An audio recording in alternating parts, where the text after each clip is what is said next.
नमस्कार मित्रांनो, आज एक भव्य दिव्य ओपनचं मैदान पार पडतंय भोर या ठिकाणी. आणि या मैदानामध्ये पाहण्यासाठी सज्ज झाला आहे बैलगाडी क्षेत्रातील देव विक्रमादित्य बाकासूर.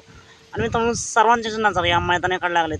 पण असंच अजून एक मैदान पार पडतंय हिंगणे या ठिकाणी. एक दुसरा एक बैलाचं मैदान आहे. आणि याच मैदानासाठी अचानकच बिंजोडचा बादशाह मथुर एखादा हा पाहताना दिसल्याची अपडेट येते. मथुरचा परिणाम की कोण असेल तर मित्रांनो, मथुरसोबत आपल्याला पुसेगावचा हिंद केसरीचा मानकरी सचिन पाहताना दिसणार आहे. बघूया मित्रांनो, या गाडीवर कसं स्पीड लागतंय. तुमचं मत काय? आज हा जोड गुलालाच मानकरी होईल का? मथुर आणि सचिन एक नंबरचे मानकरी होतील का? कमेंट करून नक्कीच सांगा.